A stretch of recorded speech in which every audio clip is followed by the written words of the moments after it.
Genèse. Chapitre 9. Dieu bénit Noé et ses fils, et leur dit, soyez féconds, multipliez, et remplissez la terre.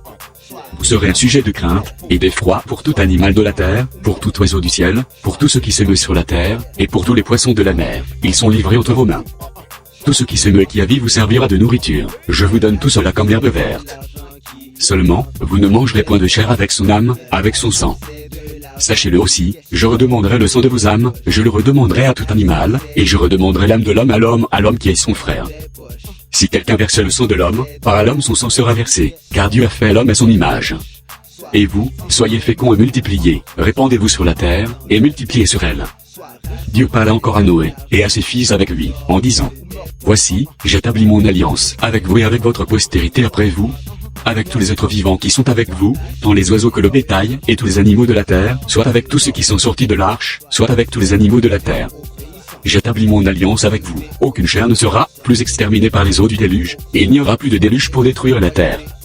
Et Dieu dit, c'est ici le signe de l'alliance, que j'établis entre moi et vous, et tous les êtres vivants qui sont avec vous, pour les générations à toujours.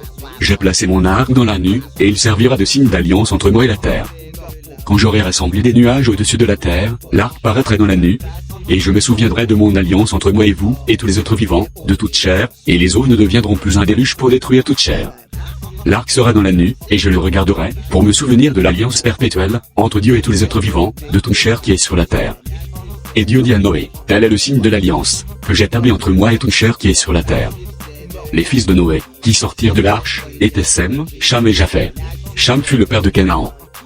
Ce sont là les trois fils de Noé, et c'est leur postérité, qui peuplait toute la terre. Noé commença à cultiver la terre, et planta de la vigne.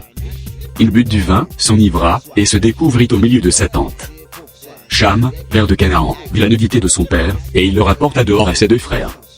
Alors Sem et Japheth prirent le manteau, le mirent sur leurs épaules, marchèrent à reculons, et couvrirent la nudité de leur père, comme leur visage était détourné, ils ne virent point la nudité de leur père. Lorsque Noé se réveilla de son vin, il apprit ce que lui avait fait son fils Cadet. Et il dit, maudit soit Canaan, qu'il soit l'esclave des esclaves de ses frères. Il dit encore, béni soit l'Éternel, Dieu de Sem, et que Canaan soit leur esclave. Que Dieu étende les possessions de Japheth, qu'il habite dans les tentes de Sem, et que Canaan soit leur esclave. Noé vécut, après le déluge, 350 ans. Tous les jours de Noé furent de 950 ans, puis il mourut.